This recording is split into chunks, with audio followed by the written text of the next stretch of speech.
¿Ya estamos? Ok. Bueno, vamos a comenzar aquí vamos a comenzar con el taller. Unas personas me estaban ahí, me han estado pidiendo ahí para mi cuenta de Twitter. Entonces ahí me pueden buscar, ¿sí? Entonces ahí para mandarme mensaje o lo que sea, lo pueden hacer en Twitter, desde Epox, ¿sale? Entonces ya para que ahí si tienen ahí buscarme para preguntar cosas, etcétera, ahí con todo gusto. Y también a través de, normalmente de esa cuenta también estoy haciendo los anuncios, ¿no? Del tema de la comunidad, ¿sale? Entonces vamos a comenzar. Primero, ¿sí?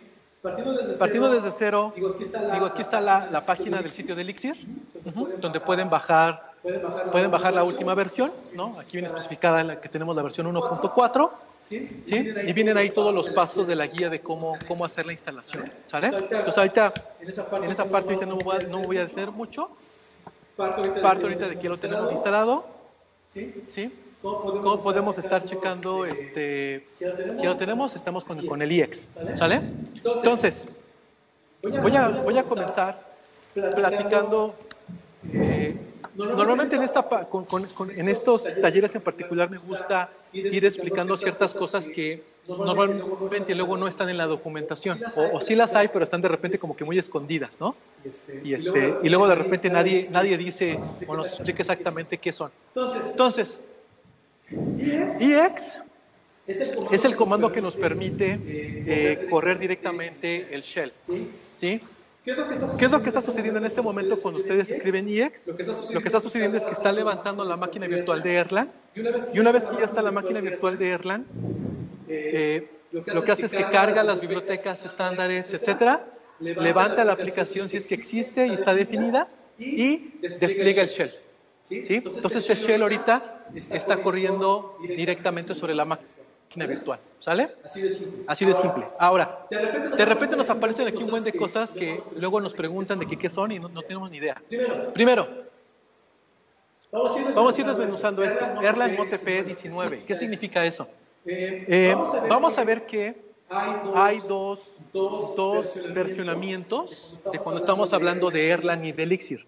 Uno tiene que ver con la máquina virtual, qué versión de la máquina virtual estamos trabajando y qué versión de todas las bibliotecas. ¿Se acuerdan esa capa que mencionamos de las bibliotecas? Donde estaba OTP y todo esto en la introducción. Bueno, eso es a lo que se refiere con esa primera parte. Aquí lo que está diciendo es que la versión de todo lo que comprende la máquina virtual, o sea, todo el paquete, la máquina virtual, las bibliotecas, la versión de OTP, estamos en la versión 19 en este caso, ¿sí? Es la versión que tengo instalada. Entonces, ese es el primer punto. Entonces, ok, entonces, oye, ¿qué versión de OTP estamos? Pues es la 19, ¿vale? Siguiente. Aparece esto que dice ERTS 8.2. ¿Eso qué significa? ERTS es de Erlang Runtime System, ¿sí? Es el runtime, la versión del runtime. ¿Eso qué significa? Es la versión de la máquina virtual, nada más, ¿sí? Entonces, esa es la versión de la máquina virtual con la que estamos trabajando, ¿sí? Entonces, en este caso, estamos trabajando con la versión 8.2, ¿sí? Entonces ya tenemos ahí las dos versiones, la versión de la máquina virtual y la versión de las bibliotecas de OTP, ¿sale? Ok. Siguiente. Viene una cosa que se llama source. Esto lo que nos indica es de qué fuente se encuentra la versión que tenemos instalada. Ejemplo, hay una empresa que se llama Erlang Solutions. Entonces, Erlang Solutions es una empresa que ya lleva años dando temas de consultoría, desarrollo y todo en Erlang, ¿no? Ellos están en Londres, principalmente, no tienen sus oficinas en Londres, y ellos, por ejemplo, compilan, o sea, bajan la versión, bajan los fuentes, compilan una versión, ¿sí? De todo esto, y ya la entregan liberada para varios sistemas operativos, ¿sí? Para Linux, para FreeBSD, para Solaris, para Windows, etc. Entonces, si ustedes bajan ese binario, ese binario lo instalan, ahí les aparecería que viene de Erlang Solutions, ¿sí? En este caso dice source porque lo que pasó es que yo lo bajé y lo compilé, ¿sí? Entonces fue compilado de los fuentes de Erlang. ¿Sí? Entonces eso es lo que significa. Sirve para saber de dónde viene esa versión. ¿Sí? Fue una versión ya precompilada que yo bajé, o en este caso es una versión que yo compilé directamente en mi máquina. ¿Sabe? Siguiente. Indica para qué arquitectura de procesador está compilada la máquina virtual. ¿Sí? En este caso está compilada para procesadores de 64 bits. ¿Sí? Que normalmente es lo que ya tenemos al día de hoy ya como estándar. ¿Sí? Pero obviamente pues puede cambiar. ¿En qué principalmente puede cambiar? Pues por ejemplo Erlang soporta ARM, ¿no? Y ARM, por ejemplo, todavía hay de 30, también es común que encontremos de 32 bits, ¿no? Aunque ahorita ya hay de 64, pero ahorita principalmente tenemos ARM, y si tenemos ARM es de 32 bits. ¿Sí? Siguiente. Viene una parte que se llama aquí, que es de SMP, que es de Symmetric Multiprocessing. ¿Sí? ¿Qué significa eso? Primero significa, si aparece la bandera, lo que me está diciendo es de que está compilado, ¿sí? Para poder correr, ¿sí? En procesamiento simétrico, ¿sí? En otras palabras, ¿sí? Que puede utilizar varios de los cores que tengo en la máquina, ¿sí? Eso, para empezar me dice eso. Dice, oye, está habilitado el mecanismo de poder utilizar múltiples cores. ¿Sí? Si esa bandera no la tiene, significa que no está habilitado por alguna razón. ¿Sí? ¿Para qué significa el 8.8? Lo que significa ahí es cuántos schedulers y cuántos threads la máquina virtual va a levantar. ¿Sí? Eso es lo que significa ese 8.8. ¿Sí? Cuando la máquina virtual arranca, ¿sí? Lo que hace, una de las primeras cosas que hace es ver contra qué hardware está corriendo. ¿Sí? Entonces detecta cuántos procesadores y cuántos cores tengo. ¿Sí? Entonces la máquina virtual, por ejemplo, ahorita detecta que tengo 8 cores en la máquina. Entonces, por lo tanto, por default, va a levantar 8 threads. ¿Sí? Y esos threads son los que va a utilizar para correr mis programas. ¿Sí? Ahora bien, aparte hay otro concepto que se llama de schedulers.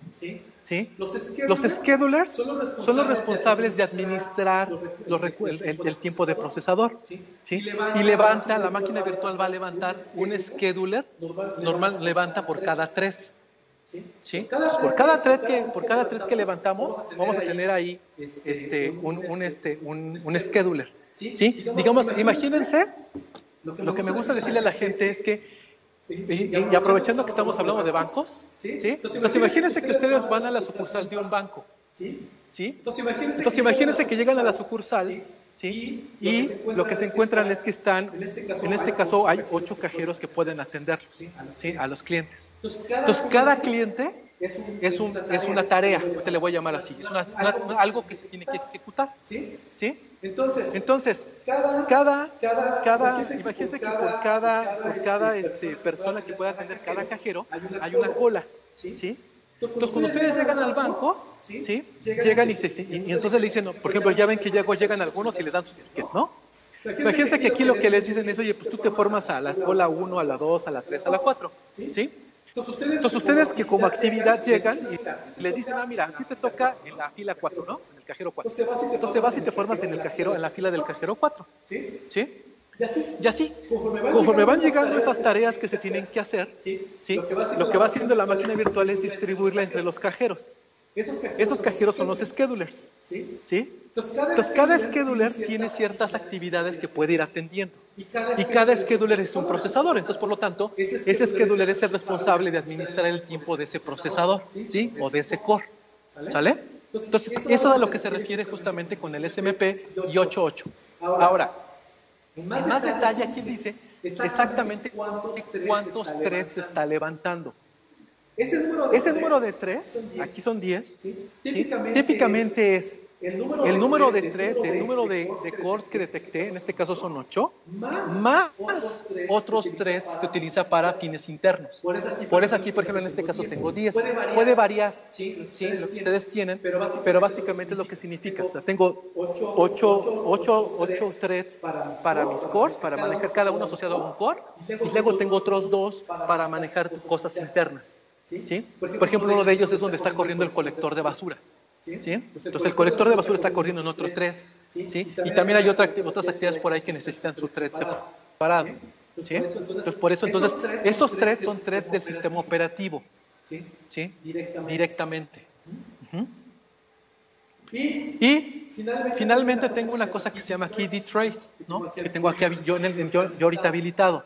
dtrace es de Dynamic Trace, ¿sí? dtrace es una tecnología que fue desarrollada por Sun Microsystems, ¿sí? Básicamente lo que permite dtrace es que yo puedo hacer profiling, por ejemplo, de un sistema sin tener que estarlo compilando o haciéndole algo especial para poder obtener la información del sistema que está corriendo, ¿sí? Entonces, dtrace me permite, si está, por ejemplo, mi sistema corriendo en un proceso del sistema operativo, yo me puedo conectar con dtrace, ¿sí? Y entonces yo puedo empezar a obtener información del sistema, ¿no?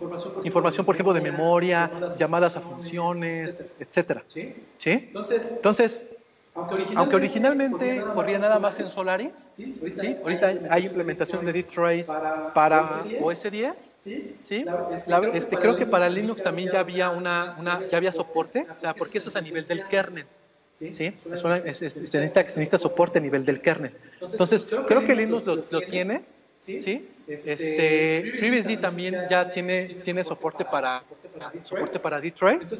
Entonces ustedes dtrace incluso tiene su propio lenguaje. El lenguaje de programación se llama D.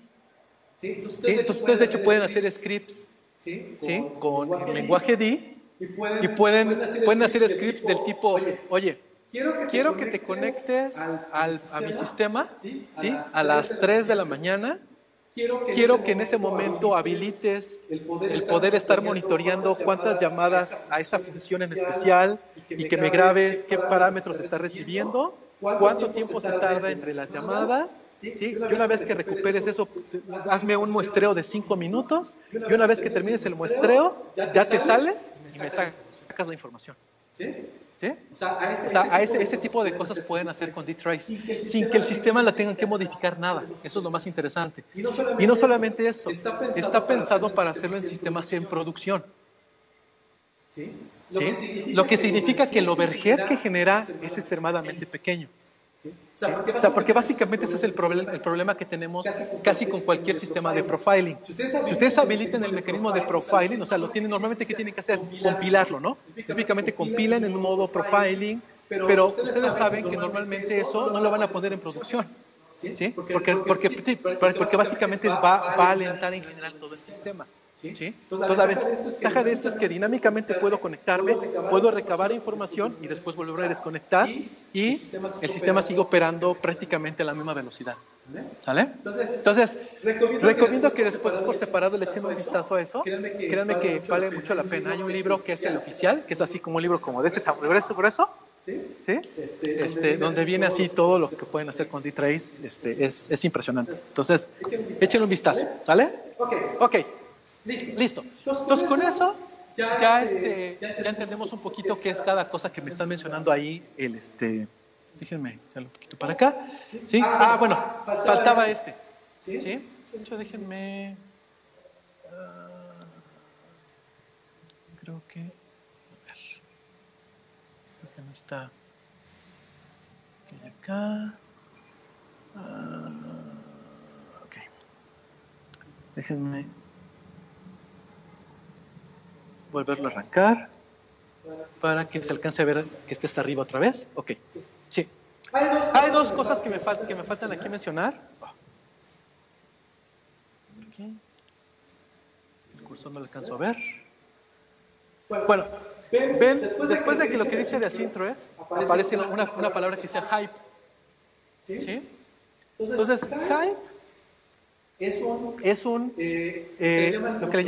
que muchos le llaman ahead of time compiler. ¿Sí? O sea, ese compilador, si está habilitado, como está marcado aquí, Erlang tiene la opción de que cuando ustedes compilan un programa, en lugar de que lo compile al código de bytes que lee la máquina virtual, lo puede compilar directamente a la arquitectura del procesador donde están corriendo. ¿Sí?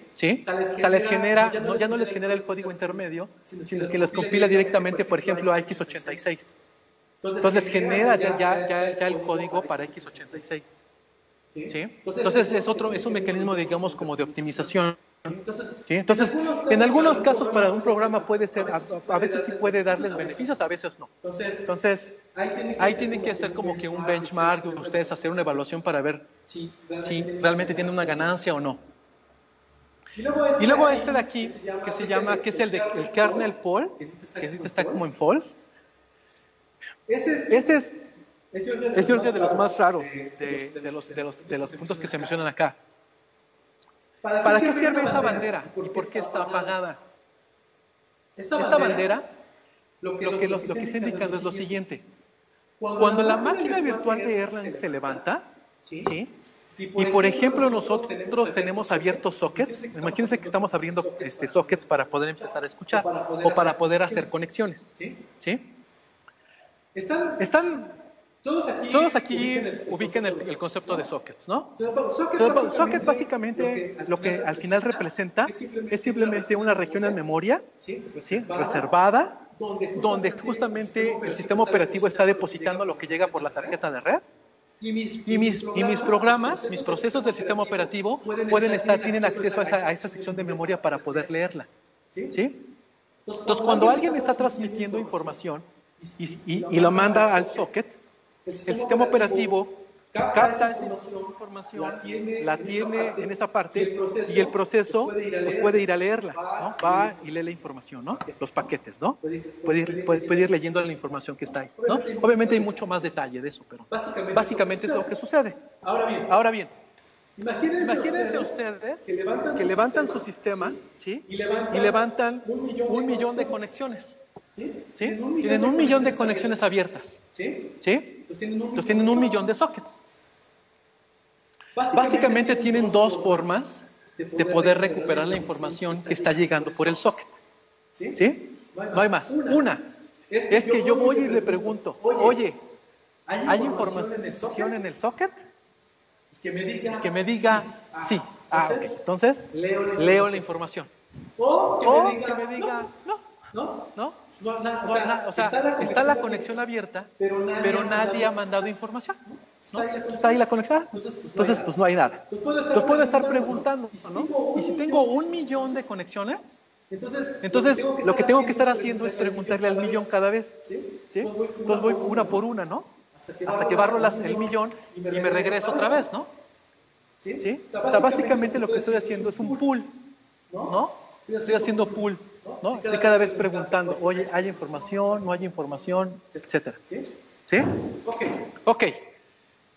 Si yo tengo el 1.000.000 de conexiones y en el 1.000.000 de conexiones prácticamente todas están mandando información, no hay problema. ¿Sí? Porque cada vez que yo pregunte por los datos, me va a decir que si hay datos.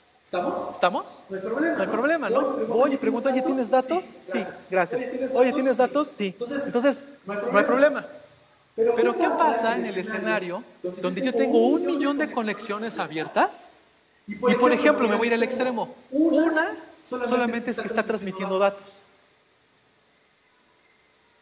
¿Ven el problema? O sea, le voy a preguntar al 1.000.000. ¿Están de acuerdo? Le voy a preguntar a 1.000.000. Y de ese 1.000.000, 999.999 me va a decir que no tiene nada. ¿Sí? Y solamente una me va a decir, sí, mira, Norberto, aquí hay datos. Y luego otra vez le vuelvo a preguntar otra vez a 1.000.000, ¿no? Y otra vez me vuelven a decir que no tiene nada. ¿Están de acuerdo que en ese escenario es muy ineficiente? ¿Sí? Estoy perdiendo muchísimo tiempo en eso. ¿Qué sería lo bueno en ese escenario? Que el socket hiciera un push. ¿Sí? Es decir, yo, máquina virtual de Erlang, o yo, sistema en Erlang, no tenga que estar preguntando si hay datos en el socket. ¿Sí? Sino que cuando caiga datos en el socket, entonces el sistema, se dan cuenta, esa es una tarea del sistema operativo. El sistema operativo me tenía que avisar a mi sistema. Oye, sistema de Erlang, ¿qué crees? Hay datos en este socket. Gracias. Entonces ahora sí, voy y saco los datos. ¿Sí? Entonces, Eso sería el ideal, ¿no? En ese escenario, porque entonces, si tengo 1 millón de conexiones y solamente uno está mandando datos, pues ya no pierdo el tiempo preguntándole al millón, ¿sí? Ya nada más me voy, ya nada más estoy esperando cuando una me diga, o 2 o 3, ¿sí? Bueno. Esa bandera cuando está apagada, como ahorita está en false, lo que está diciendo es que Erlang, la máquina virtual, va a estar haciendo pool.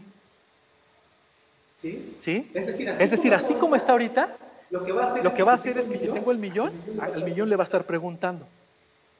¿Sí? Si yo le pongo ahí true, lo que va a suceder entonces es que va a utilizar push. ¿Sí? Ahora, ¿por qué está deshabilitada por default? ¿No? Si a lo mejor diríamos, oye, pero es que lo mejor sería que estuviera true, ¿no? Que mejor siempre haga push. Sí, el problema es que todos los sistemas operativos soportan eso. ¿Sí? Ese es el tema. Entonces, por eso está como false. Porque no todos los sistemas operativos soportan que hagan push. ¿Estamos?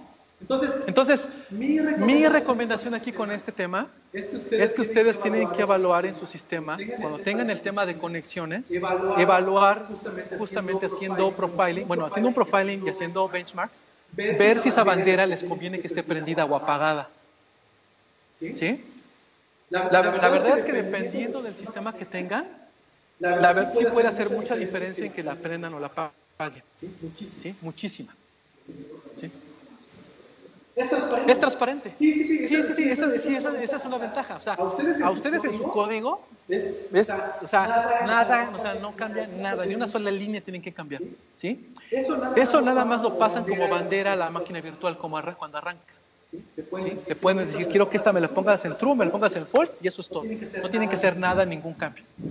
¿Sale? Entonces, ténganlo en mente porque sí puede ser importante en el sistema, dependiendo obviamente de cómo lo tengan, ¿no? O sea, cómo está operando.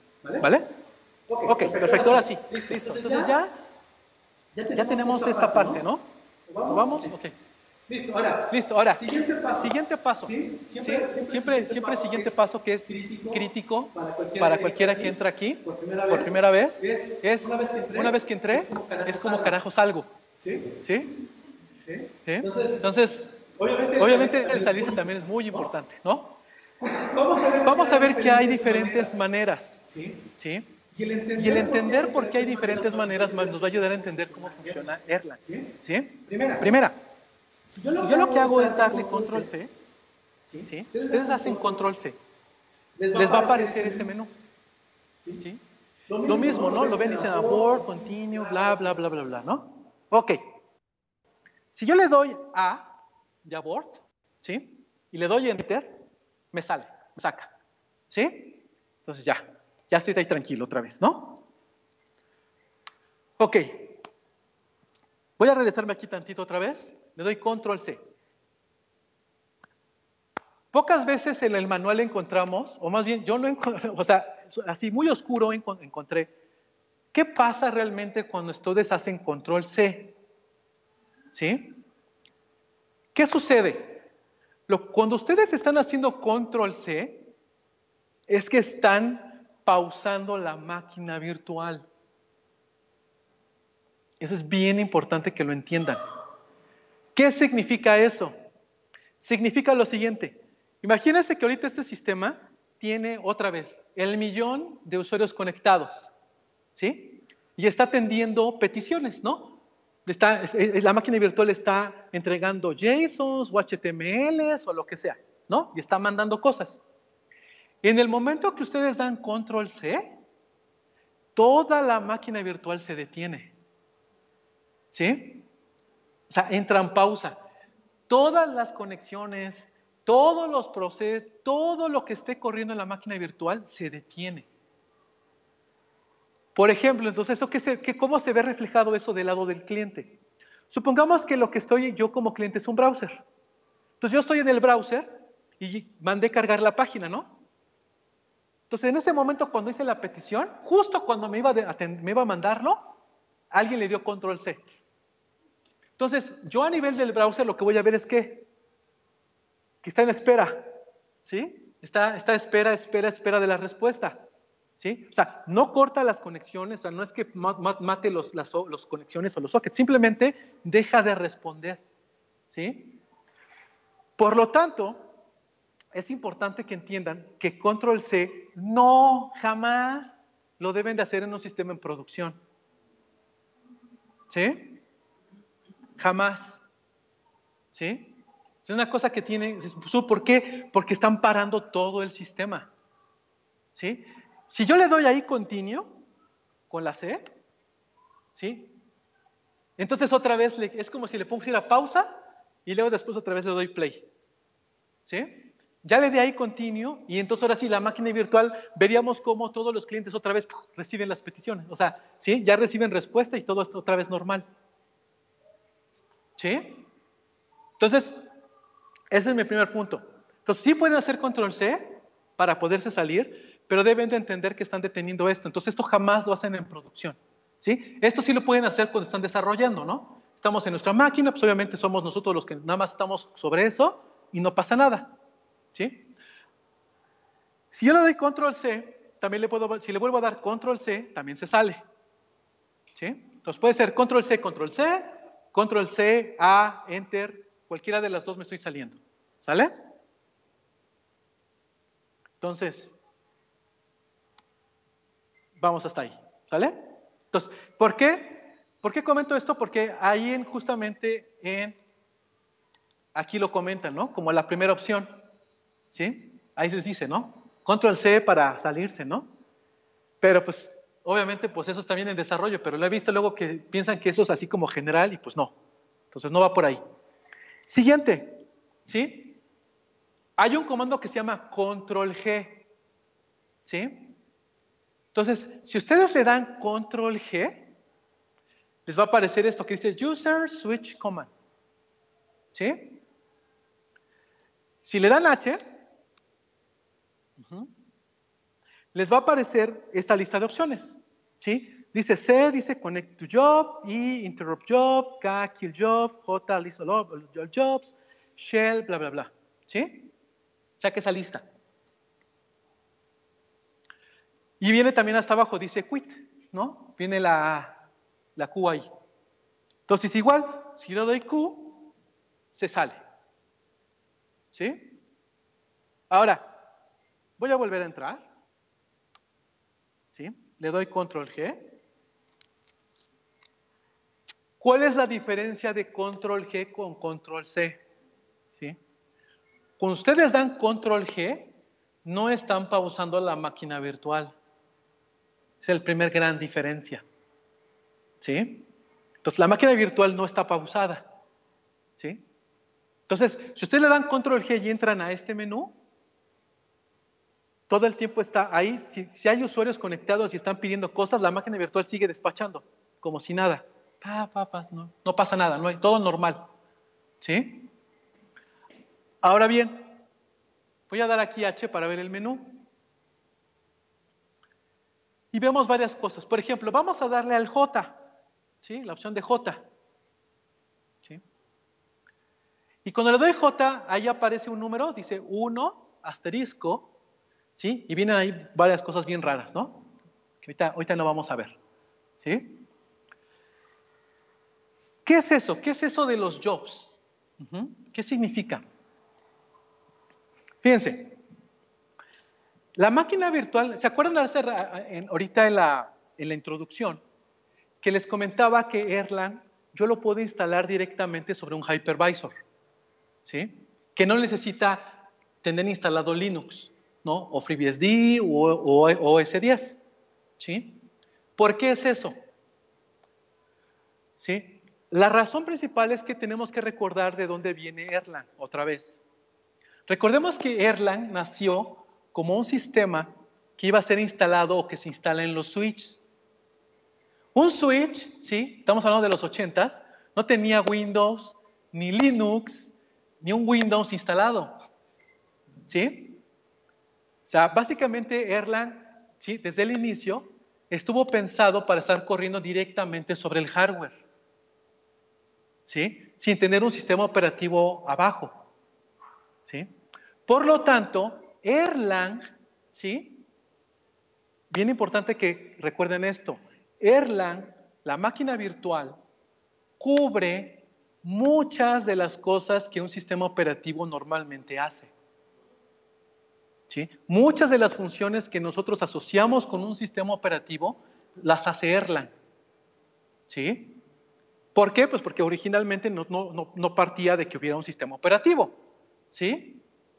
¿Estamos? Entonces, ¿qué significa esto aquí? Cuando ustedes levantan una máquina virtual de Erlang, la BIM, ¿sí? Lo que está haciendo es levantar, ¿sí?, todo un ambiente similar a cuando ustedes levanten, por ejemplo, Linux, ¿sí? Es decir, un sistema operativo. ¿Qué significa eso otra vez? Que yo puedo abrir varias sesiones, ¿sí? De la misma manera que, por ejemplo, estamos muy acostumbrados, ¿no? De que tenemos nuestro servidor, por ejemplo, en Amazon Web Services, ¿no? Entonces levantamos una instancia, ¿no? Ya sea física o virtual, ¿no? Levantamos la máquina. Y estamos acostumbrados a que hacemos Secure Shell, ¿no? Hacemos Secure Shell y entramos como con una sesión y nos conectamos al servidor, ¿no? Dices, oye, pero estoy haciendo unas cosas por aquí, con mi terminal, pero quiero conectarme y abrir otra sesión. ¿Qué hacen ustedes? Pues abren otro shell, ¿no? Abren otro shell, le vuelven a dar Secure Shell y se conectan, ¿no? Al servidor. Entonces tienen dos conexiones y dos shells corriendo en ese servidor, ¿no? Siempre eso ahorita para ustedes es totalmente normal, ¿no? Bueno, lo mismo pueden hacer con la máquina virtual de Erlang. La máquina virtual de Erlang lo que les permite es que ustedes pueden abrir varias sesiones, ¿sí? Y poder tener abierto varias, ¿sí? Por eso les pone la J. La J les muestra cuántas sesiones están abiertas para esa máquina virtual. Obviamente ahorita tenemos nada más una, ¿sí? Pero ¿qué pasa si yo quiero crear otra? ¿Cómo puedo crear otra? Por eso viene ahí la de, viene por aquí, están todas estas así que de connect, interrupt, kill, list, start, etc. Entonces aquí está la de start, ¿sí? Entonces si yo le doy ese, ¿sí? Voy para acá, le doy ese, y le vuelvo a dar J, ¿qué creen? Ya abrí otra sesión, ¿sí? Ya tengo otra sesión abierta, ¿sí? El asterisco que aparece ahí les está indicando, si yo le doy connect, ¿se acuerdan que hay un comando que dice connect? Si yo le doy connect sin ningún número, esa es la sesión a la que me voy a conectar, ¿sí? Entonces, por ejemplo, si le doy connect ahí, ¿ya vieron?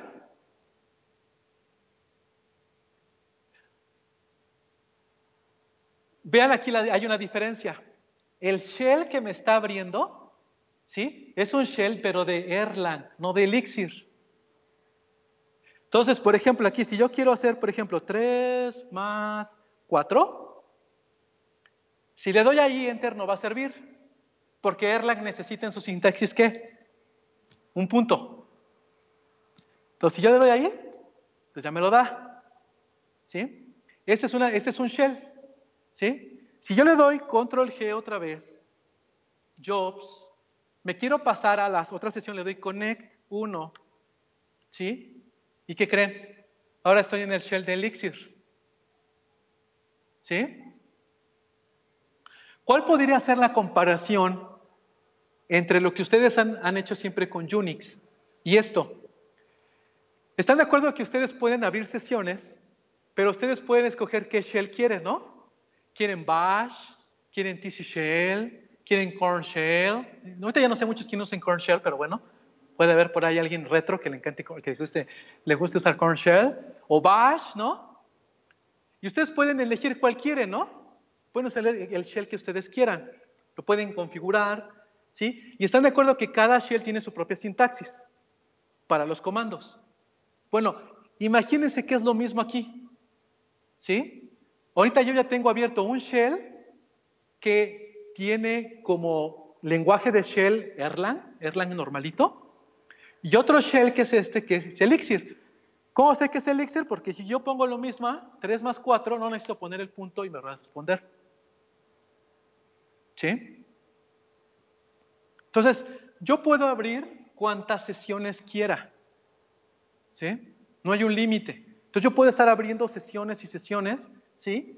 Para poder estar haciendo cosas. Ustedes dirán, oye, Norberto, pero ¿y eso como para qué, no? O sea, ¿en qué casos puede servir? Bueno, por la misma razón a veces por la que tienen ustedes también varias sesiones en una máquina. Seguramente les ha pasado a ustedes, ¿no? Que entran en una sesión, por ejemplo, de Unix, entran a su servidor y por accidente escriben un comando que les bloquea el shell. ¿Sí? Hace algo y ya no devuelve el control al shell. Y ya no pueden hacer nada, ¿no?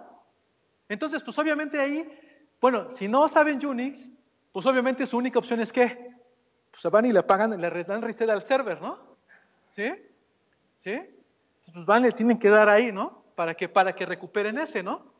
Obviamente si saben Unix, pues ¿qué es lo que van a hacer?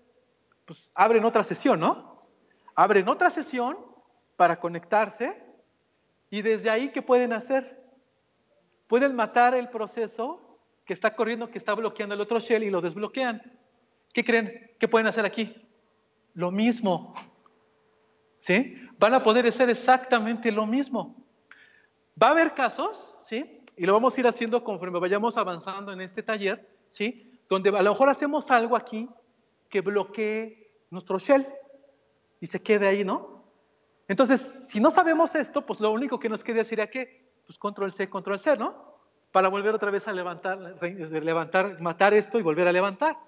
Bueno, pues ya con esto ya no, porque yo puedo, otra vez, control G, ¿sí? Porque el control G siempre va a responder, igual que el control C.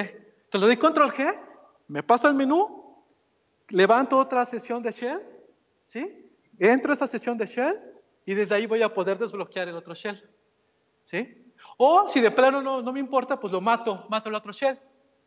Por ejemplo, ya lo vimos ahí, ¿no? Le damos control G y está aquí, miren, ¿ya vieron la opción de qué? De kill. ¿Sí? Entonces, por ejemplo, ¿sí?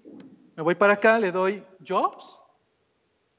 Entonces, por ejemplo, tengo el 1 y 2, entonces le puedo dar kill 1.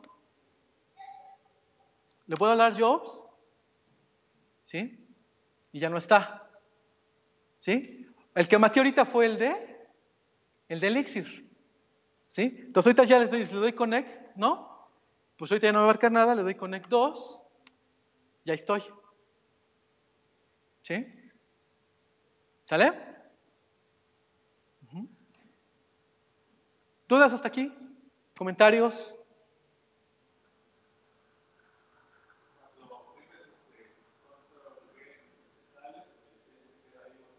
No. Muy buena pregunta.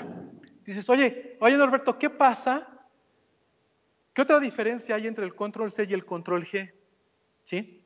Cuando ustedes le dan control C o le dan control C abort, eso, ¿sí? En lo que se traduce de manejar servidores es que ustedes le están dando, así, van a la máquina y le dan apagar y prender. Le dan reset, ¿sí? Es decir, están apagando la máquina virtual de forma abrupta.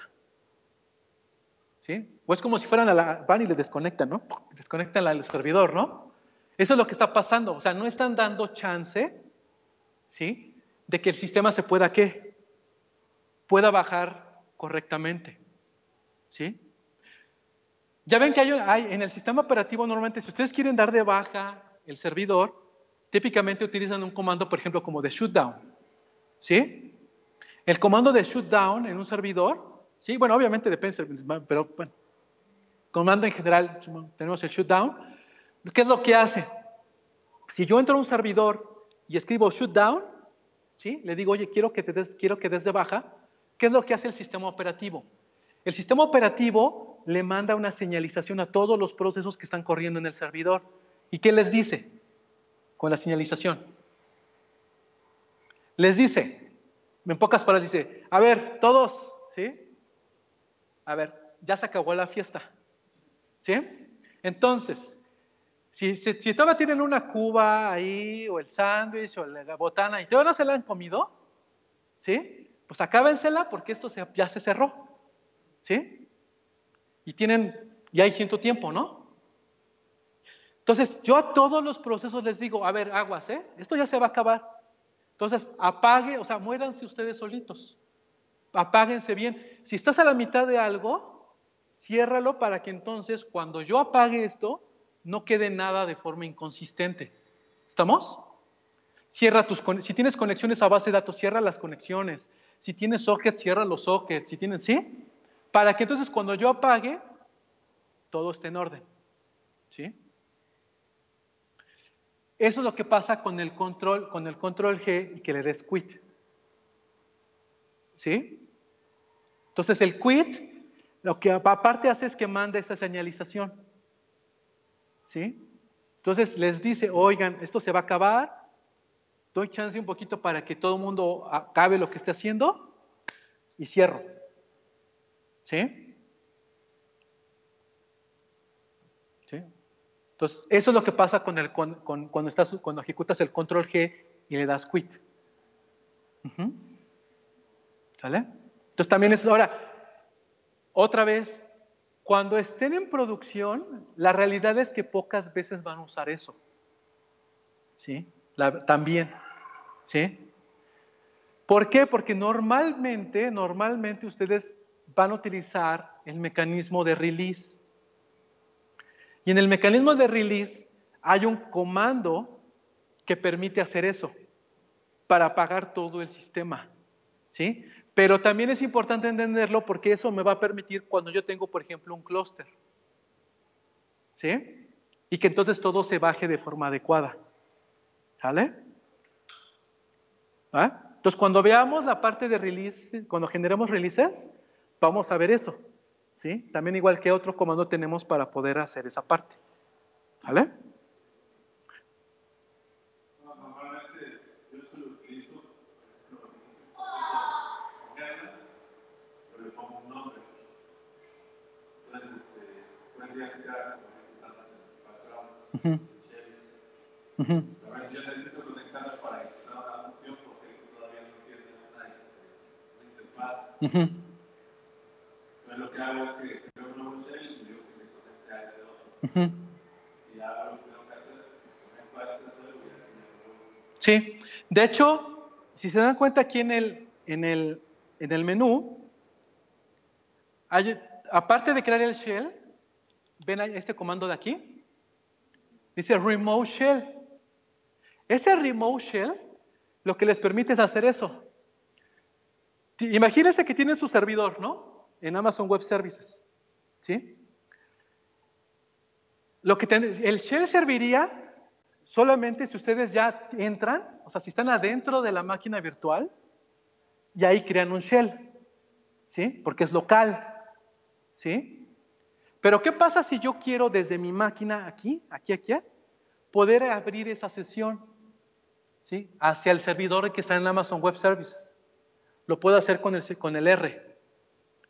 Le puedo decir R, el nodo al que me quiero conectar, ¿sí? El shell que quiero usar cuando me conecte, y entonces lo que yo puedo hacer es crear una sesión remota. ¿Sí? O sea, yo me puedo conectar al nodo directamente, hacer labores de administración, ¿sí? Ver la lista de cosas que se están ejecutando, matar cosas. O sea, imagínense que es como si entraran a un Unix. ¿Sí? Entonces, hacer todas esas labores y cuando cierran esa sesión, su sistema que está corriendo en producción no se sale, sino que sigue corriendo. ¿Sí? Entonces, de esa manera ustedes se pueden conectar, hacer cosas y salirse. ¿Sale? Entonces, para eso justamente es el concepto del remote shell. ¿Sale? Hasta aquí, ¿dudas, preguntas? ¿No? Ok. Bueno, entonces, vamos a... ok. ¿Perdón?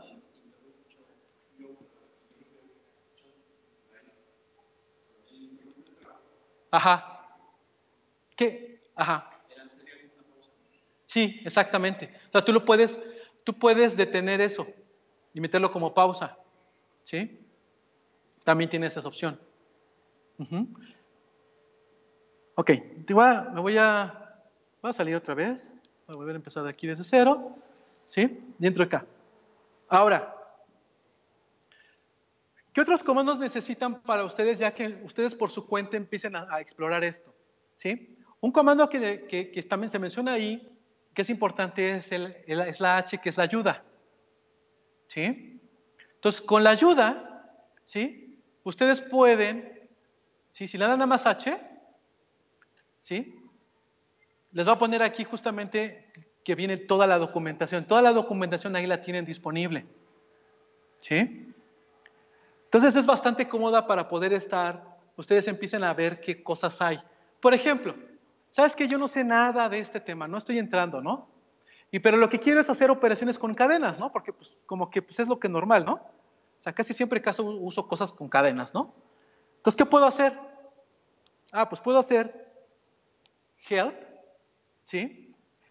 Y hay una cosa que se llama string, ¿sí? Y entonces aquí ya me dice, ¿no? Viene toda la documentación de string, ¿sí? Viene aquí toda la documentación, ¿sí? Si se dan cuenta, bastante, ¿sí? Viene toda la explicación de qué es una cadena, qué es Unicode, está en codificación UTF-8, ¿sí? Vienen ejemplos, ¿sí? Que pueden correr directamente en el shell. De que dicen, mira, byte size, string length, ¿sí? Mira. Y pueden estar viendo, y lo pueden estar ejecutando en el shell, ¿sí? Entonces rápidamente pueden ir probando y explorando y viendo qué funciones hay, qué hacen, etcétera, ¿no? ¿Sí? Lo cual es bastante cómodo, ¿sí? Ahora, el shell tiene autocomplete, ¿sí? Entonces, por ejemplo, dices, oye, quiero saber qué funciones hay en string, ¿sí? Tengo dos opciones. Una, puedo poner directamente string, por ejemplo, punto, y si le doy tab, me muestra, ¿sí? Toda la lista de funciones que hay en el módulo de string. ¿Sí? Entonces ahí puedo otra vez, puedo fácilmente explorar qué cosas hay. Ahora, si lo que yo quiero ya es ver algo en específico, por ejemplo, mira, oye, por ejemplo, el trim, ¿no? Este de aquí. Yo ahorita voy a explicar ese numerito que es. Le puedo poner h string.trim y entonces viene la documentación de la función en específico. ¿Sí? Igual también con ejemplos, o sea, está pero perfecto, ¿no? Entonces es una forma que muy fácil poder estar otra vez navegando y viendo toda la documentación que hay. ¿Sí? Ok, perfecto. Entonces, ¿qué más? ¿Qué más tenemos por aquí? Bueno, ya vimos H. Ok, por ejemplo, en Elixir, ¿no? Tenemos las cadenas que son doble comilla, ¿sí? Que después veremos que en realidad no existe el tipo string, ¿sí? Aunque les parezca extraño para muchos, pero en realidad string realmente no es un tipo que realmente exista, ¿sí? Pero bueno, ahorita para fines prácticos decimos, ok, tenemos nuestras cadenas que son, en Erlang básicamente se conocen como cadenas binarias, ¿sí? Pero yo quiero tener información del tipo. Hay un comando que se llama i, ¿sí? Ese comando i, yo le puedo pasar, por ejemplo, cualquier tipo de dato, ¿sí? Por ejemplo, ¿no? Poner, esta es una cadena, ¿no? Binaria. ¿Sale?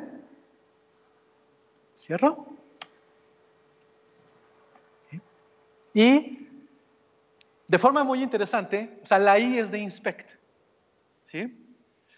Lo que hace el comando de i es darme información del tipo que le estoy pasando, ¿sí? Entonces, por ejemplo, me dice, mira, Norberto, lo que tú tienes aquí es este término, me pasaste este término, esta cadena. El tipo de dato exactamente que es un bit string. O sea, es realmente como internamente está implementado. Es un bit string, ¿sí? Bueno, ahorita no sabemos qué es un bit string, pero pues por lo menos dice que es un bit string, ¿no? Sabemos qué es eso. Me dice, mira, el tamaño en bytes son 26. Ok, mira, interesante. Es decir, está usando 26 bytes para almacenar eso, o para representar eso en memoria, ¿sí? No, me dice, mira, descripción, y me dice, mira, esta es una cadena, UTF-8, bla, bla, bla, bla, bla, que en doble quotes, ¿sí? Me da la representación, ¿sí? En bruto, ¿sí? O sea, eso, así, cuando ustedes vean esos símbolos de menor, menor, mayor, mayor, ¿sí? Eso es un binario, ¿sí? O sea, es exactamente así en binario como está en la memoria. O sea, si yo fuera a esa sección de memoria y lo leyera así tal cual, como bloque de memoria, ¿sí? Es lo que yo leería, ¿sí? Son los bits, tal cual, así directos, ¿sí? Y luego me da referencias. Me dice, mira, si quieres tener más información de esto, pues te recomiendo que te vayas a string o te vayas a 2 puntos binary. ¿Sí? Ah, pues qué buena onda, gracias, ¿no? Siempre se agradece, ¿no? Y luego viene aquí, mira, implementa esta cosa que se llaman protocolos. Ahorita todavía no sabemos qué son los protocolos, pero dice ahí que pues implementa los protocolos. Ah, pues bueno, qué bueno saberlo, ¿no? Probablemente en el futuro sabré para qué me sirve, ¿no? ¿Sale? Perfecto. Entonces, ¿qué tenemos entonces? Tenemos el comando H, ¿sí? Para la ayuda. Tenemos el comando I para poder inspeccionar los tipos de datos. Puedo utilizar H para inspeccionar el módulo, lo que se conoce como módulos, ¿sí? ¿Qué es eso de los módulos? Bueno, ahorita vimos, por ejemplo, tenemos H, string, ¿sí? Y aquí me puso todo este tema aquí de lo que es el string, ¿sí? En Elixir, ¿sí? Y en Erlang, no existe el concepto de clases, ¿sí? No hay clases, aquí no existe eso. O sea, no puedo decir, voy a definir una clase, voy a crear una instancia de una clase, ¿no? Etcétera. Eso no hay aquí, ¿sí? Lo que sí hay es algo equivalente al concepto de namespaces, ¿sí? O al concepto de paquetes, ¿sí? Entonces, ese concepto de namespaces o paquetes, lo que me permite básicamente es agrupar funcionalidad, ¿no? Entonces yo puedo tener definidos paquetes, y esos paquetes ahí dentro lo que voy a tener van a ser funciones, ¿sí? Puras funciones. Entonces, por ejemplo, tengo el paquete, en este caso tengo un paquete que se llama string, ¿sí? Entonces, bajo ese paquete voy a encontrar directamente todas las funciones que típicamente voy a utilizar cuando quiero manipular cadenas. ¿Vale? Entonces, por ejemplo, si vemos un ejemplo que nos ponen aquí, ¿no? Por ejemplo, la longitud, ¿sí? Típicamente, si yo quisiera hacer eso en un lenguaje, en otro lenguaje, por ejemplo, típico orientado a objetos, típicamente, ¿qué es lo que hago? Es algo como esto, ¿no? Bla, bla, bla, ¿no? Entonces pongo aquí, pongo esto, así, ¿no? Para mandar a llamar, ¿no? Entonces le estoy diciendo, ¿no? Típicamente lo que decimos es, le estoy mandando un mensaje, ¿no? Al objeto, ¿no? Entonces tengo la cadena string, que es el objeto receptor, y ese tiene implementado un método que se llama length, y entonces le mando ese mensaje, ¿no? Para que haga algo, ¿no? Es típicamente lo que hacemos. Bueno, aquí no existe eso. Entonces, si quiero hacerlo equivalente, entonces más bien tengo que poner string, ¿sí? Length, ¿sí? Y la cadena, ¿sí? Ese es ahorita el gran cambio, ¿no? Típicamente en lo que estoy, de la manera como estoy mandando llamar, ¿no? O sea, las funciones realmente no están asociadas a un tipo, ¿sí? Sino que las funciones más bien nada más están agrupadas dentro de un paquete, dentro de un módulo en este caso, ¿sí? Que es lo como los vamos a llamar, ¿sí? Que otra vez sería el equivalente como hablamos con paquetes en el caso de Java, o cuando hablamos, por ejemplo, de namespaces, ¿no? ¿Sale? Entonces yo puedo tener, igual que en namespaces o los paquetes los puedo tener anidados, aquí también voy a poder tener eso. ¿Sí? Voy a tener paquetes adentro de paquetes o módulos dentro de módulos, etc. ¿Vale? Ok. Para irles dejando algunas cosas que ustedes puedan ir viendo por su cuenta, ¿qué paquetes son los que yo les recomiendo que ustedes empiecen a explorar o que empiecen a revisar porque son muy importantes? Obviamente el primero es cadena, ¿sí? Es así, súper básico. ¿Qué otros son importantes? Tenemos el paquete enum, ¿sí?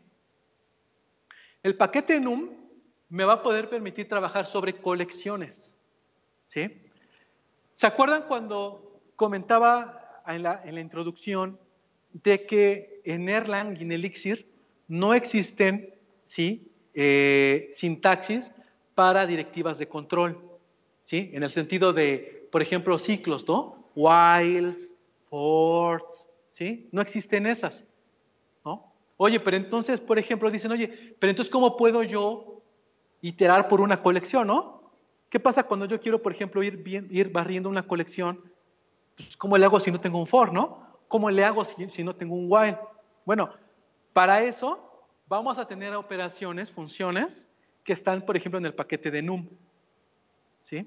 Entonces, el paquete de num me va a proveer de ciertas funciones que me van a permitir, por ejemplo, iterar sobre colecciones, ¿sale?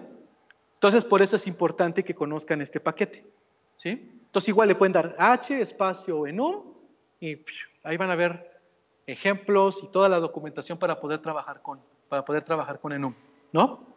¿Qué otro es importante? Sí, que conozcan. Stream, ¿sí? Stream, ¿sí?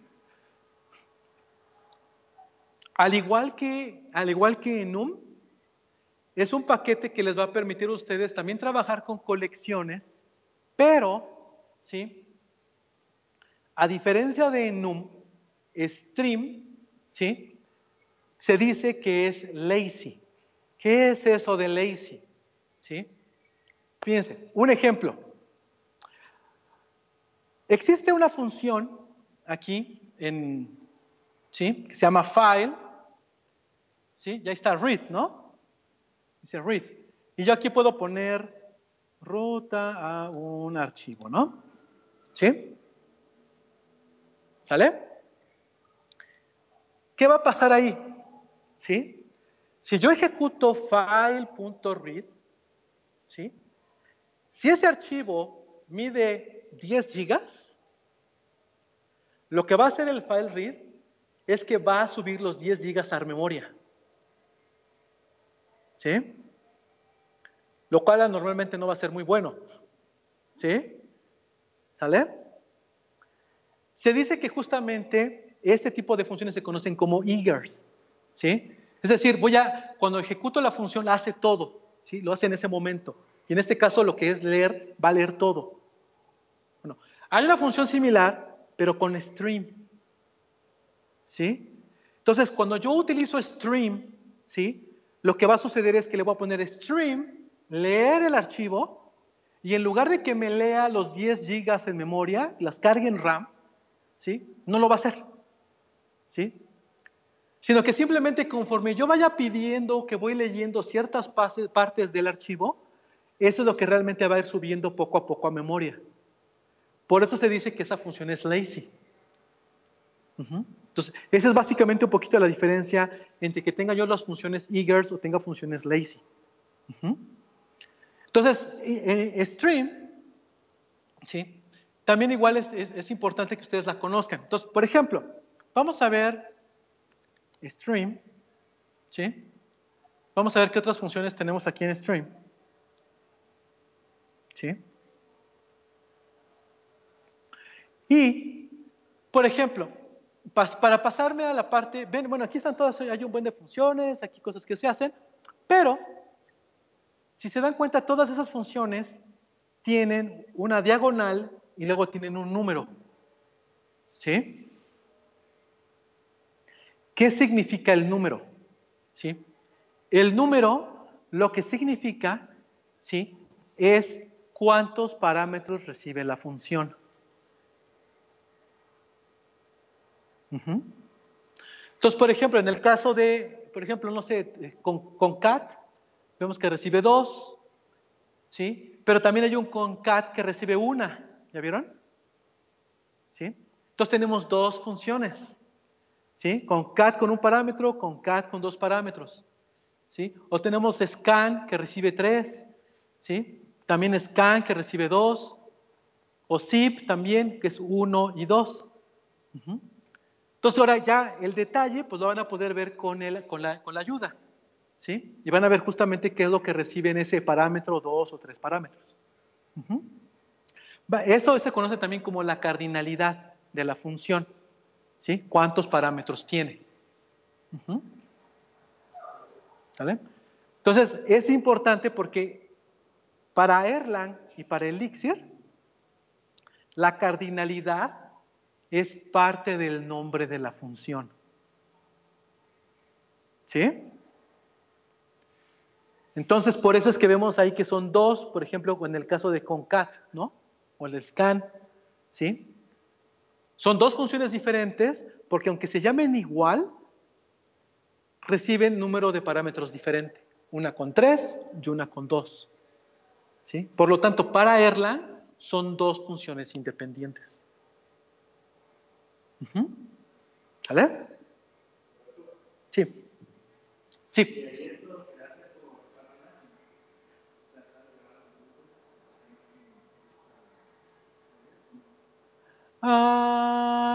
La parte de la cardinalidad.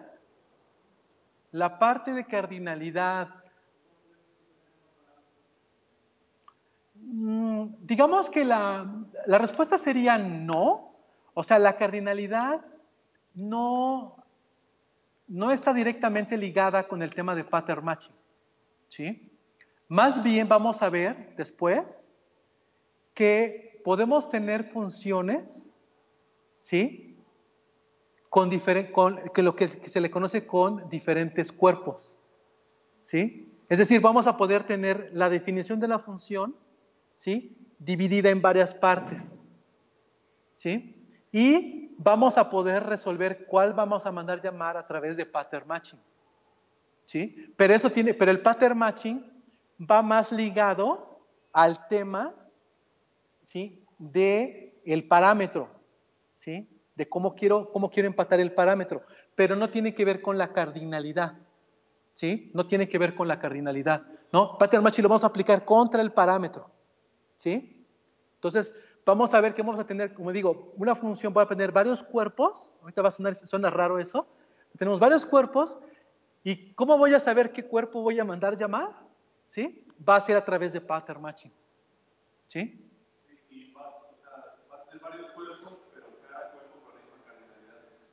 Sí, claro. Si tiene diferente cardinalidad, entonces es otra función. ¿Sí? Ya no es la misma función. ¿Sí? Eso es importante. ¿Sale? Ok. ¿Hasta aquí? ¿Dudas? ¿No? Vamos, ok. Ya estamos, ya vamos a terminar casi. Voy a aprovechar ahorita, a ver, ya vimos ahorita, ¿sí? Lo que significa todo eso que nos saca cuando entramos con el shell, ¿sí?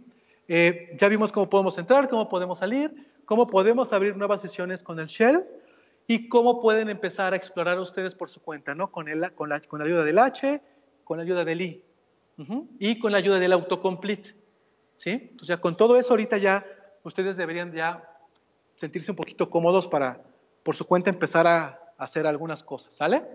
¿Sale? Entonces, bueno, y vimos ahorita la documentación, vimos ahorita el tema de cardinalidad, las funciones, ¿va?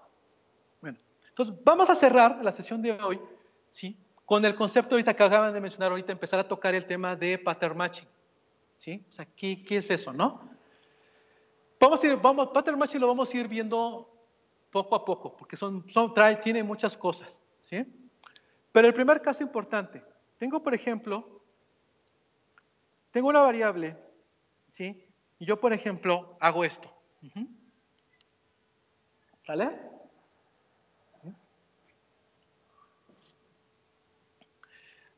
Si yo les pregunto qué es lo que significa el igual, ¿sí? ¿Sí? Y no saben nada del tema de Erlang o Elixir, todos, sin duda, me van a decir que eso es una asignación. ¿Estamos? ¿Sí? Pues es claro, ¿no? O sea, tengo algo del lado izquierdo y le estoy asignando el valor que está del lado derecho. Simple y sencillo, ¿sí? Pero bueno, primer punto interesante en Elixir y en Erlang es que eso no es una asignación. ¿Sí? Es el primer gran tema que tenemos que ver, ¿sí? No es una asignación. Entonces, ¿qué es? ¿Sí? Cuando ustedes están escribiendo expresiones en el shell o en su programa, más bien Lo que ustedes están poniendo ahí es una afirmación. ¿Sí? ¿Qué es eso? A ver, ¿qué pasa si yo hago esto?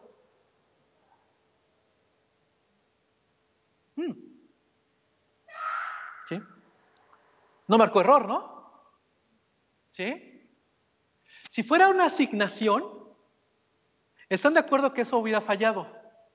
¿No? O sea, esa expresión hubiera fallado, porque no tendría sentido semánticamente, ¿no? Oye, al 4 le asignas 4. No, espérame, a ver, no, a ver, no cuadra, ¿no? No hace sentido. ¿Por qué? Porque justamente lo que estamos diciendo es que no es una asignación. Lo que nosotros estamos diciendo en Erlang o en Elixir cuando ponemos el igual es que estamos haciendo más bien, piénselo, que lo que estamos haciendo es una afirmación. Estamos afirmando algo. Lo que yo estoy diciendo en esa línea es, lo que está del lado izquierdo es igual a lo que está del lado derecho. ¿Sí? Eso es lo que estoy diciendo. Por eso, bajo ese concepto, la segunda operación hace sentido, ¿no? Yo estoy diciendo, yo estoy afirmando que el 4 es igual al 4. ¿Y qué me devuelve? Pues 4, ¿no? ¿Sí? ¿Sí? O sea, pues sí, ¿no? Pues 4. ¿Cuánto vale la expresión? 4. ¿Sí? Ojo, el igual no es un signo de comparación. ¿Sí? No estoy comparando. Porque si estuviera comparando, entonces, ¿qué me devolvería en lugar del 4? Me devolvería true. Lo que esperaría es recibir un booleano, ¿no? True o false. Pero tampoco me devolvió true o false. ¿Sí? Lo que me está devolviendo es el valor de la expresión. ¿Sí? Y la expresión lo que vale es 4. ¿Sí? Porque es lo que estoy diciendo. Oye, 4, ¿cuánto vale 4? Pues 4. ¿Sí? Oye, ¿cuánto vale eso? ¿Cuánto vale la cadena? Pues la cadena, ¿no? Ese es el valor de la expresión, ¿sí?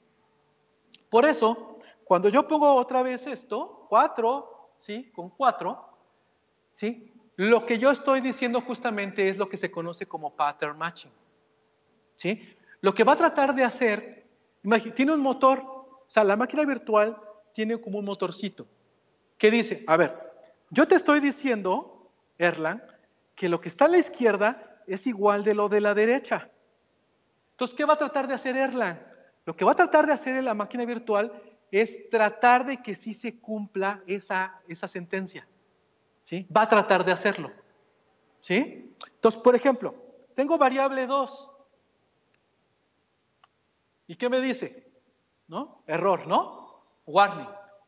¿Por qué me dice eso? Porque esa variable no está definida. ¿Estamos? Esa variable no está definida. Ok, suena lógico, eso sí. Eso sí suena más lógico, ¿no? Ok, no está definida, no tiene nada. Pero ya vimos que variable, ¿sí? Sí, ahora sí funciona. ¿Por qué? Porque anteriormente, ¿qué había hecho yo? Variable igual a esto, ¿no? ¿Cuál es la lógica detrás de esto? Erlang toma la expresión, lo que estamos ahorita poniendo ahí, y dice, a ver, Norberto me está diciendo que lo que está a la izquierda es igual que lo de la derecha. A ver, yo voy a hacer todo lo posible para que eso sea cierto. ¿Sí? Voy a hacer todo lo que yo pueda. Si no puedo, voy a marcar lo siguiente. ¿Sí? Voy a poner, por ejemplo, 4, por ejemplo.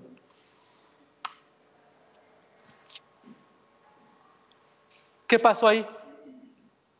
Fíjense, yo le estoy diciendo, oye, Erlang, el 4 es igual al 5. Y entonces Erlang me dice, no, espérate. No. Eso no hace match. ¿Sí? O sea, el 4 no puede ser igual al 5. Entonces me marca error, ¿ya vieron? ¿Pero qué error me dice? Dice no match. ¿Sí? O sea, no puede lograr que sean iguales. ¿Sí? Entonces marca un error de match. ¿Sí? Pero ¿qué pasó cuando yo hice esto? Erlang dice, a ver, variable igual 4. Ok. Dice, a ver, ¿variable qué es? ¿Variable es un número? No. Ah, ok. Es una variable. ¿Sí? ¿Qué, está asociada a un valor? ¿Tiene asociado un valor? No. Ah, perfecto. Entonces, ¿qué puedo hacer yo para asegurar que eso se cumpla? ¿Qué puedo hacer? Asociar la variable con el 4, para que entonces con eso logro que la expresión sea igual, sea verdadera.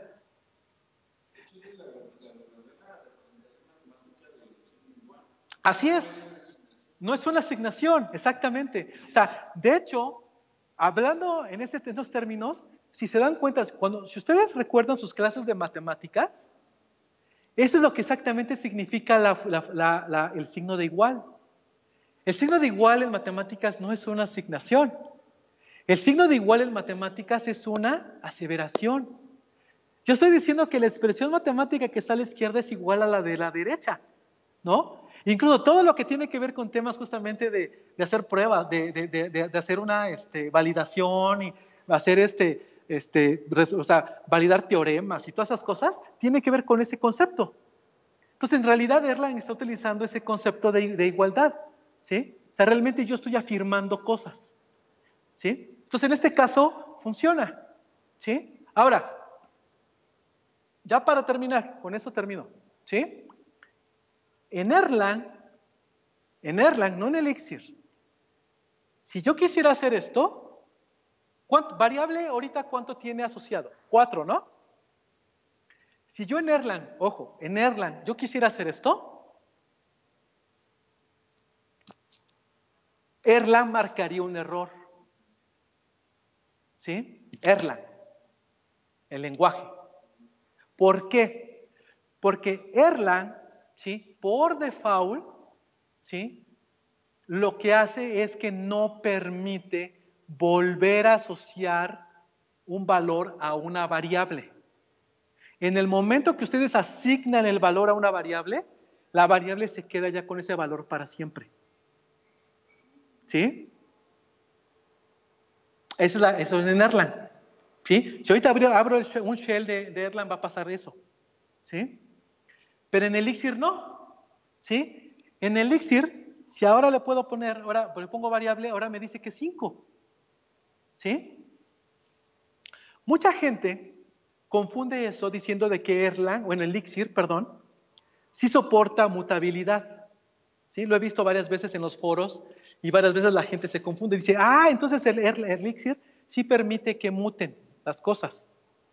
Y la realidad es que no es cierto. ¿Sí? O sea, no, Elixir no permite eso. ¿Sí? Lo que simplemente permite es que yo pueda asociar otra vez una variable con otro valor. ¿Sí? ¿Cómo puedo hacer yo en Elixir que se comporte como Erlang? ¿Sí? Lo que yo puedo hacer, ¿sí? Es hacer esto. Variable. Si hago yo esto,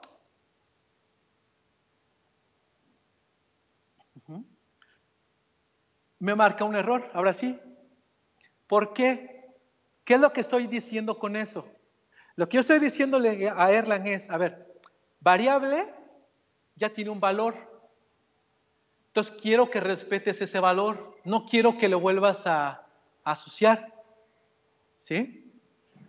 Como variable tiene 4, ¿sí?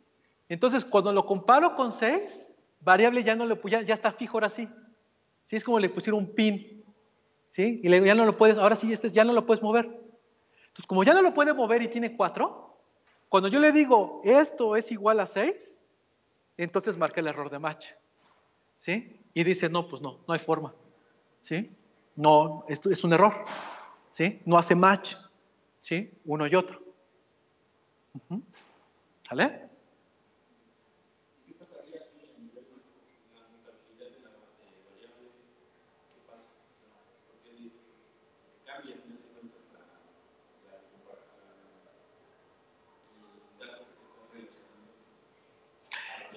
Ajá, pero es importante, ¿sí? Es importante eso. El dato no está cambiando, ¿sí? Eso es lo que tiene, yo sé que te cuesta trabajo al principio entenderlo, pero el dato no cambia, ¿sí? Fíjense, a ver, voy a poner este ejemplo. Tengo variable, ¿sí? O bueno, voy a poner una cadena, pongo hola, ¿sale? ¿Estamos? No gran tema, ¿no? Inofensivo, ¿sí? ¿Qué es lo que realmente está pasando ahí? Fíjense, si lo vemos desde el punto de... Aquí voy a pedirles un ejercicio de memoria, así de imaginación suprema, ¿sí? Pero imaginémonos esto realmente cómo está en memoria, ¿sí? ¿Cómo está en memoria eso? Fíjense, la cadena hola, ¿están de acuerdo que está en una región de memoria? ¿Sí? Ahí está. No sabemos en qué parte del heap, pero ahí está. ¿Sí? Pues ahí está. O sea, si yo leo directamente, me fuera a la RAM y me voy y busco pudiera saber cuál es el apuntador, ¿sí? Por ejemplo, como en C, y me podría ir a la localidad de memoria exacta y ahí poder ver los bytes, ¿no? Ya ahí está guardada. Entonces, eso es la memoria, donde está hola.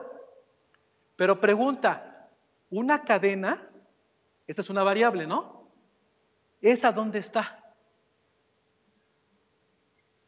La variable, ¿eh? No el valor.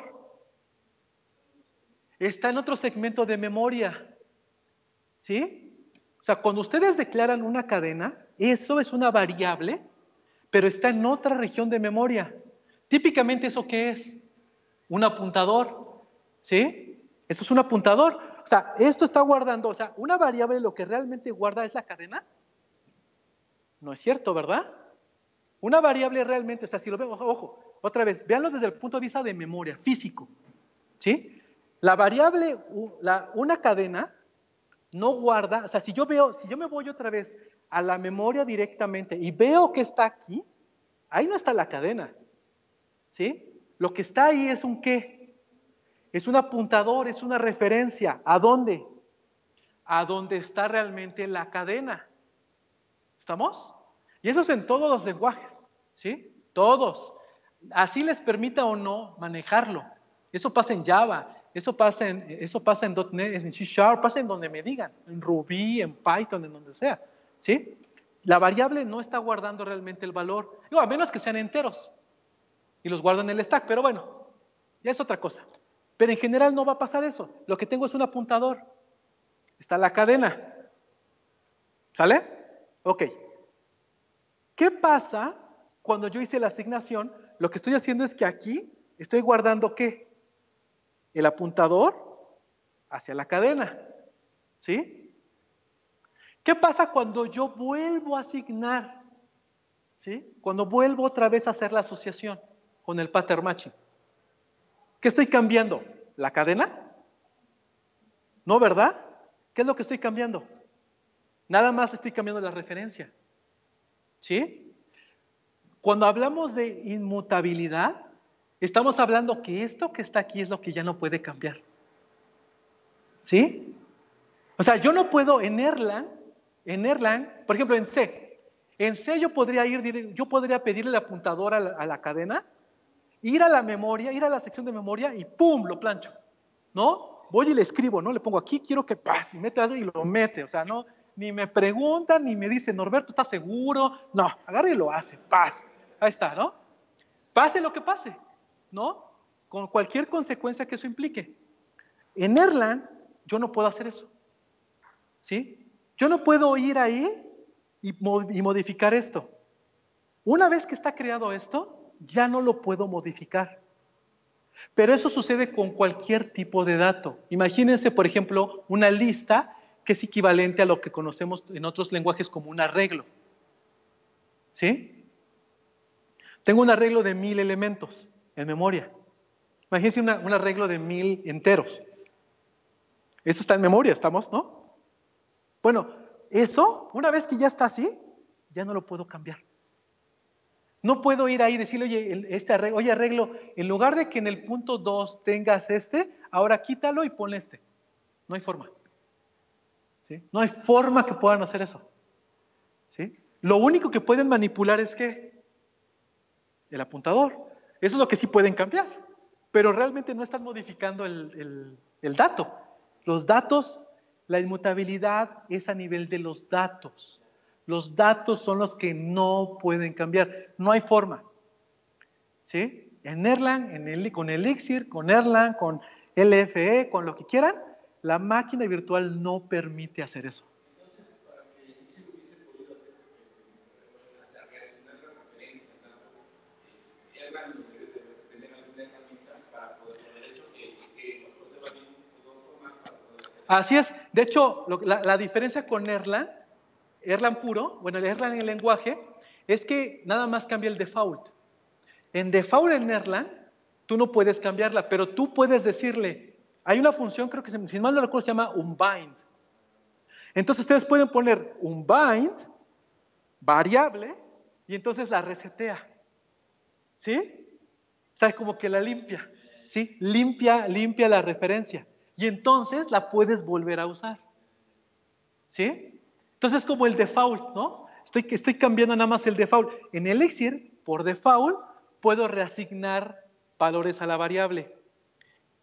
Y tengo que explícitamente ¿con qué? Con ese decirle, no puedes. En Erlang es al revés. Por default en Erlang es como si escribiera esto. Y yo tengo que explícitamente decir que quiero que pueda hacer un rebind de la variable. ¿Sí? Ese es uno de los principales diferencias, semánticamente. ¿Sí? ¿Sale? Sí.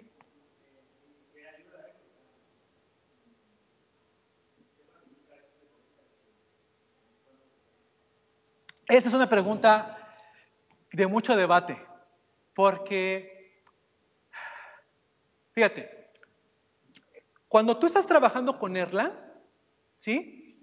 Fíjense, supongamos que este es Erlang, ¿sale? Entonces, en Erlang las variables empiezan con mayúscula. Entonces yo tendría variable, ¿sí? Igual, ¿sí? Taca, ¿no? Y se lo asigno, ¿no? Le asigno el valor, ¿sí? Entonces, si yo hiciera eso, supongamos que yo lo que quiero es volver otra vez a usar la variable, ¿sí? O bueno, a ver, supongamos, voy a hacer esto. Supongamos que esto, lo voy a dejar ahorita así para asignarlo. Voy a poner otra vez, variable. Ahí está, ¿sí? Y supón que, eso es algo, fíjense, es algo muy común que pasa cuando están programando. Dicen, oye, tengo ese valor, a lo mejor ese valor, esa cadena vino de una fuente externa. Vino de un request, vino de la base de datos, vino de donde sea. ¿Sí? Y entonces, ¿qué quiero hacer? Yo quiero una función, por ejemplo, procesar, ¿sí? Valor, ¿no? ¿Y qué le paso? Variable, ¿no? ¿Estamos? Pero a lo mejor eso, ¿qué es lo que hace? A lo mejor toma esa cadena, le quita a lo mejor cosas, no sé, hace cosas, ¿no? O sea, la preprocesa. Y a lo mejor, ¿qué es lo que típicamente yo quiero hacer?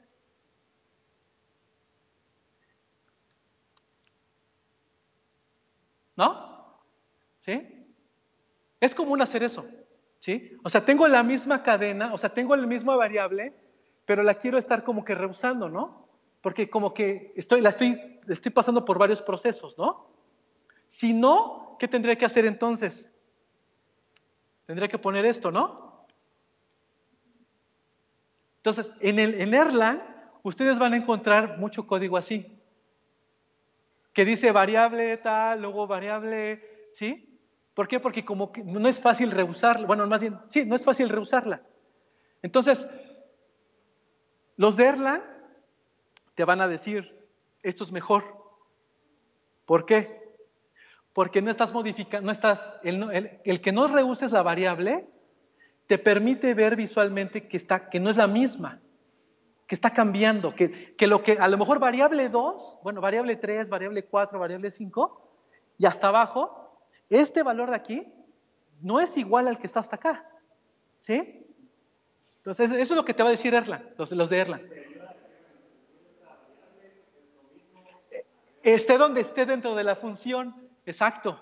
O sea, si tú viste que, si ustedes ven en el código que a variable le asignan 4, ustedes pueden tener la certeza de que en cualquier línea de código de esa función, variable va a ser 4.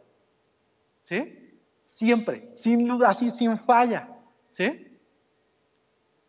Entonces, sí, entonces es válido, el punto es válido. ¿Sí? Porque te dicen, no es lo mismo, entonces puedo yo tener esa certeza y puedo evitar errores. ¿Sí? Si le preguntas a los de Elixir, ¿sí?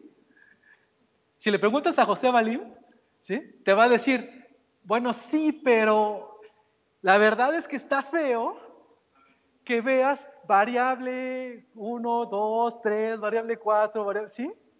Porque es muy común hacer ese como flujo, ¿no?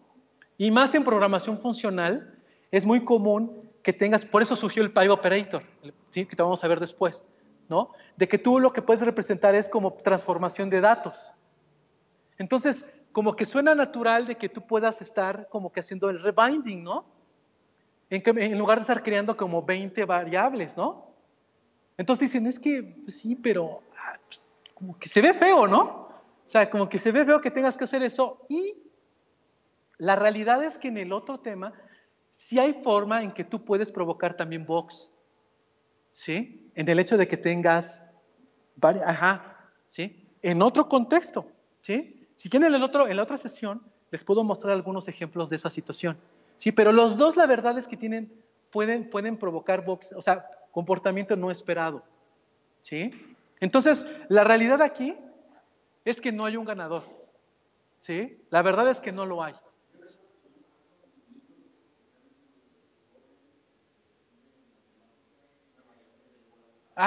Exacto. Sí, sí.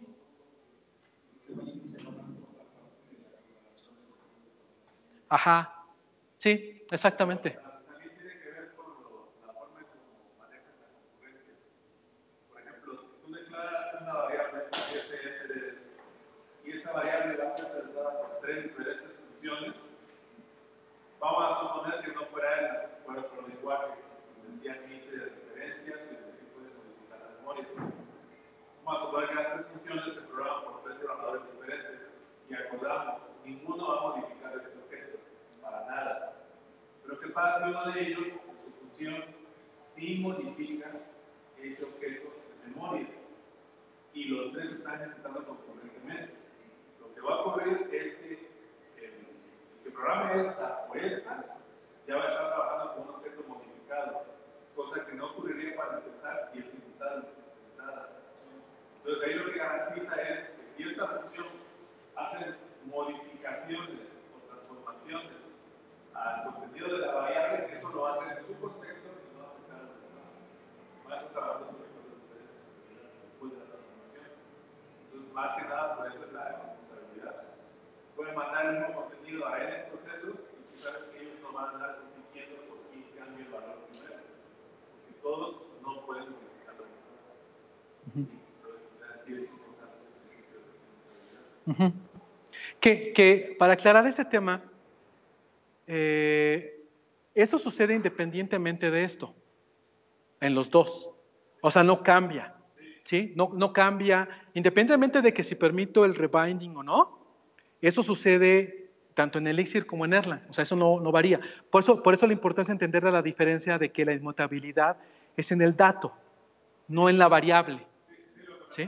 Porque están enfatizando el aspecto sintáctico, más bien dice, es más profundo. O sea, el hecho de que sea inmutable, sabes que ese valor, aunque quisieran hacerlo, no lo pueden cambiar de función. Lo cambian es otro, sencillamente. Sí. No va a afectar a él. Exacto. ¿Sale? Ok, perfecto. Pues con esto terminamos. ¿Sí? Terminamos la sesión.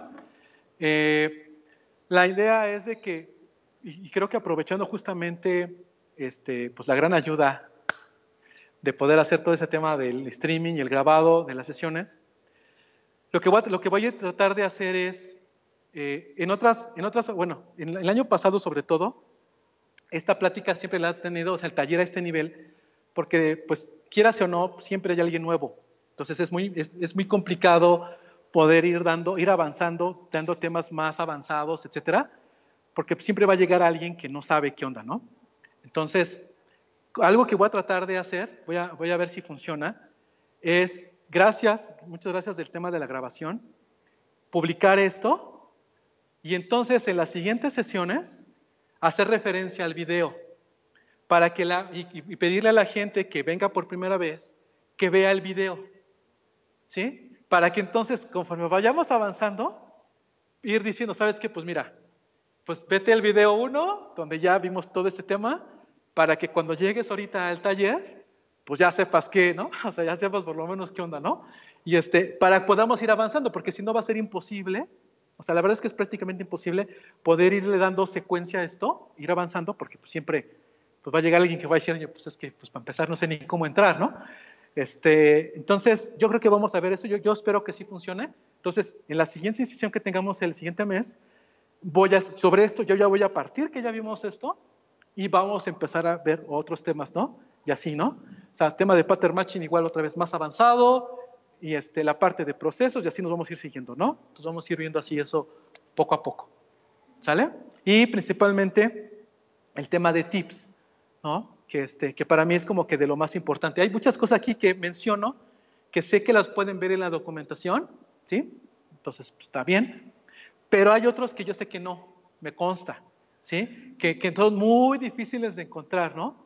Que a menos de que uno se clave la documentación de Erlang y pase horas y horas buscando, de repente descubre, ¿y a poco existía esto, no?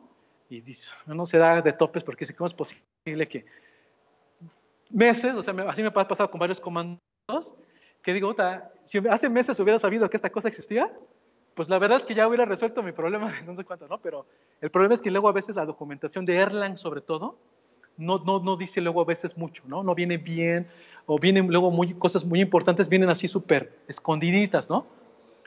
Entonces, por ejemplo, esto de lo que les platiqué de ¿qué significa cada cosa del shell cuando arranca? Les juro que si lo buscan no lo van a encontrar. Se los juro que no lo van a encontrar. Se los puedo firmar. ¿Sí? No lo van a encontrar. ¿Sí? Y yo tardé meses en entender cada punto. ¿Sí? Ya lo tengo interno y lo que quiero de hecho ir haciendo como una serie de blog donde ir poniendo eso, ¿no? Así justamente, y así como a ese nivel como de tips, ¿no? O de cosas así como obscuras, ¿sí?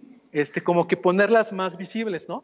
Porque realmente sí son muy útiles, o sea, sí se necesitan, pero el problema es de que de verdad la documentación de Erlang no ayuda, ¿no? Entonces, por ejemplo, ese tipo de cosas, poderlas, tenerlas así bien, ¿no?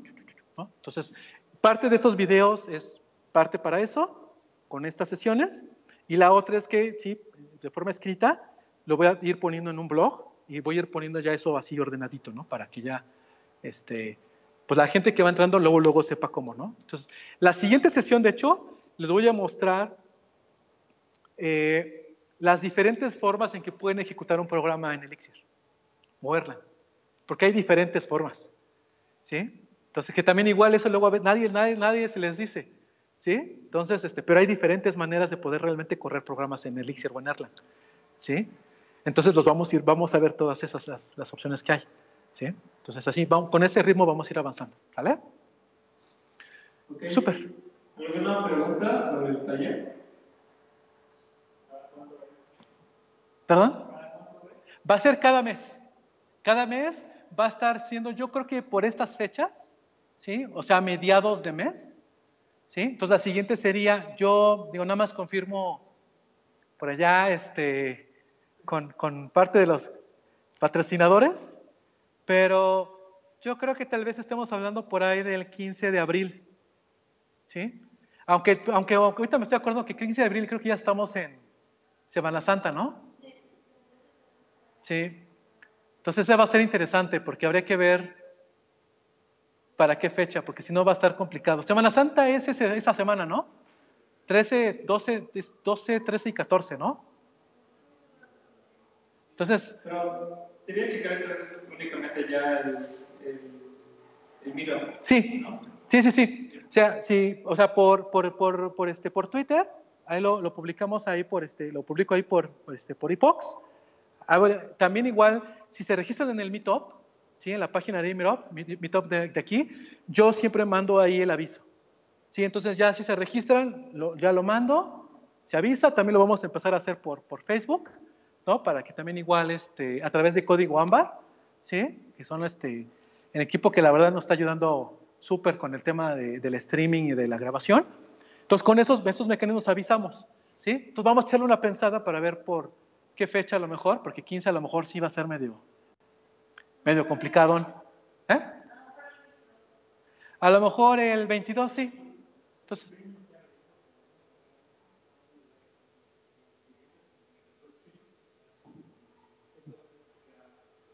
ok, sí. ¿Sale? Pero sí, yo creo que a lo mejor tentativamente, pues sí, por el 22 vamos a estar hablando que tenemos la siguiente sesión. ¿Sale? ¿Alguna otra pregunta? Pues nada más agradecimiento. En este tiempo, sé que es complicado realizar esto, la preparación y todo eso. Gracias por el tiempo. ¿No? Un agradecimiento de la parte de todos los organizadores, de la parte de realmente este conocimiento para nosotros es muy deseado y pues esperemos